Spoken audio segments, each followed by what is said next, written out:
This is a good one. This is something I really wish I knew when I was younger.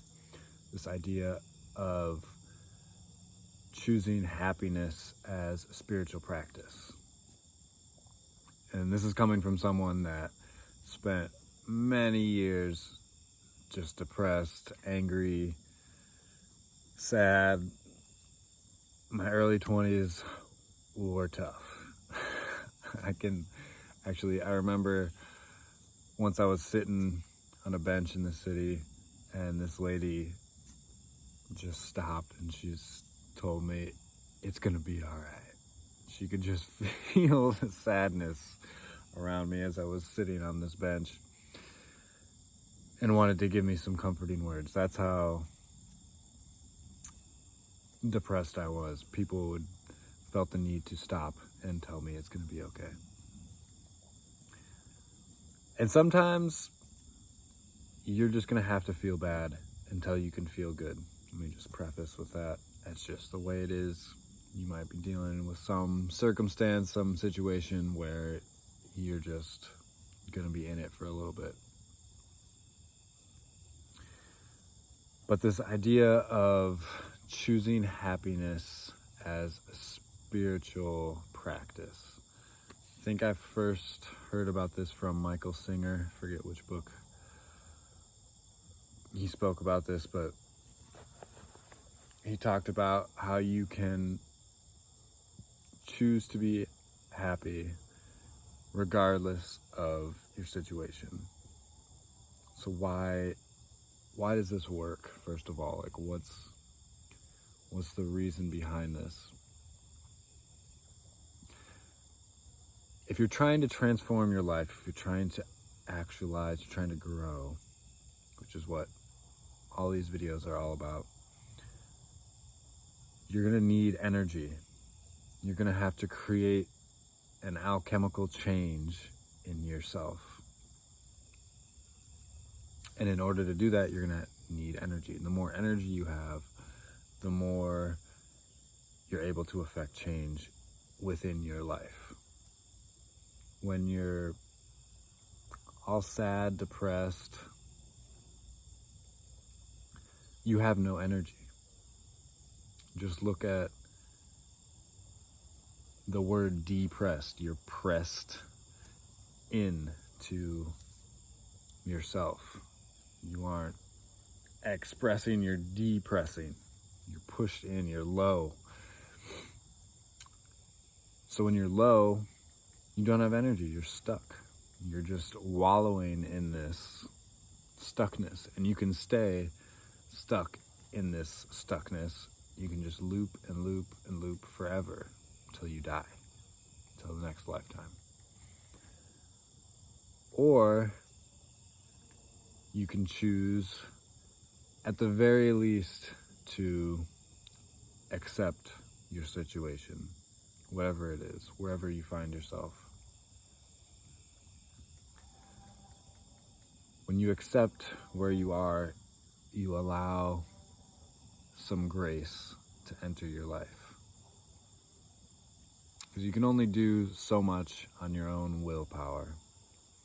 You have to allow spirit to come into your life. That's what spiritual growth is. You're moving beyond your own limited small self into the whole.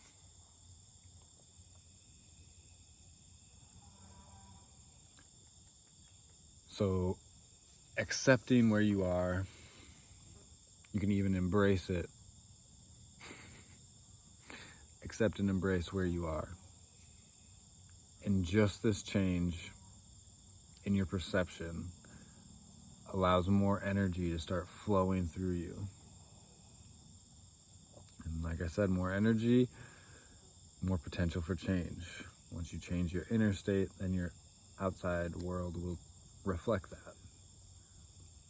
It might not happen right away. It could be days, months, years, decades.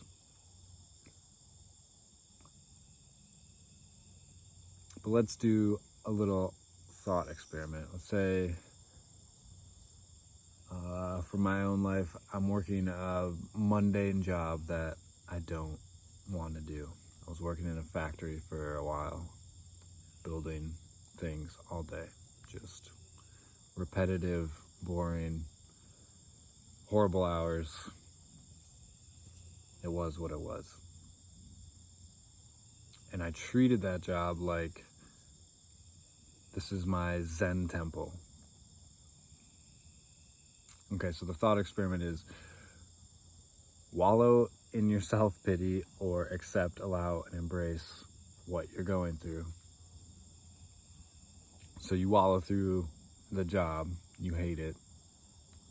You're going to reflect that. You're going to be stuck in that lower energy. You're not going to be growing. You're not going to be learning. You're going to just be dull, dead, depressed throughout the whole day. For however long you're stuck there. You're not going to have energy to change your situation. You're not going to have energy to learn from it, anything. You're just going to be going through the motions anyways. Or you can choose to grow from that situation. You can choose to embrace what you're going through. And like I just said, I treated that job like a Zen temple. I'm going to wake up super early. I was waking up at 3 a.m, get to this job, spend next 12 hours there, and do that 5 or 6 days a week. And just build this repetitive motion, building these little parts over and over and over again.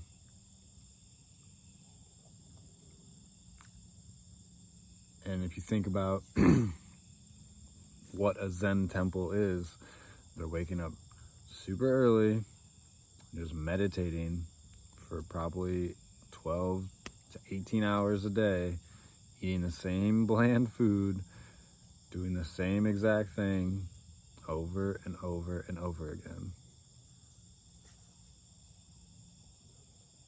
And this allows you to begin to embrace the mundane. You start breaking these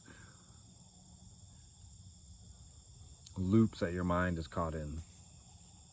Because the miracle of life, when you can bring the miracle and the divine into the mundane, that's when you can see the divine in everything. Because it really is a miracle. Even if you're just sitting, breathing, without doing anything, without thinking anything, it truly is absolutely mind-blowing how divine and impossible it is. When you can see clearly, when you can see that eternal self witnessing this constant change, this constant stream of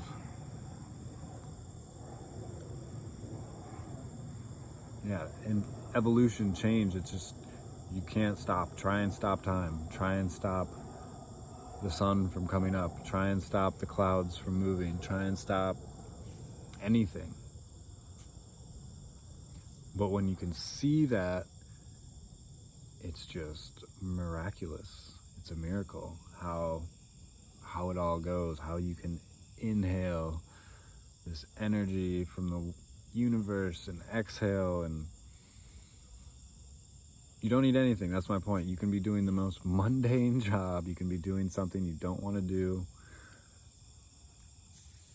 and you can embrace it and learn from it and grow from it, and it will change. Like, I'm not working that job anymore. I'm grateful for it. You don't get paid to meditate in a Zen temple. I got paid for that job, and I treated it like a Zen temple. And then I went on an awesome adventure after that, after saving up all this money. And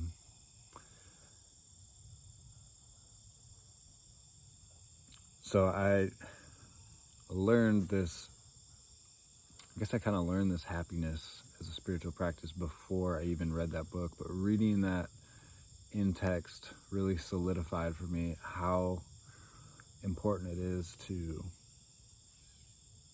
Really look at anything you're going through, any situation, and allow yourself to be as happy as you possibly can. And if you can't find joy in it, at least find acceptance in what you're going through. And then naturally that's going to build your energy. You're going to start to see the world in a different way. And you're going to start to embody this deeper, richer, fuller experience of the most mundane thing. I don't care what you're doing. There's nothing more mundane than sitting and meditating. That's why it's the most powerful tool that we have. And it's also why people avoid it like the plague, because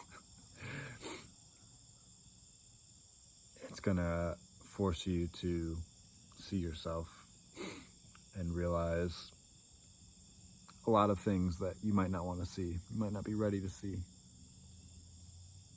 But it doesn't matter. Whatever you're doing, however you're doing it, there's always an experience to gain wisdom and understanding in any situation.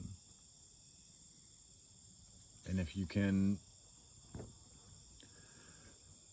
begin to see happiness as a spiritual practice, it will only aid you in your evolution and aid you in your growth.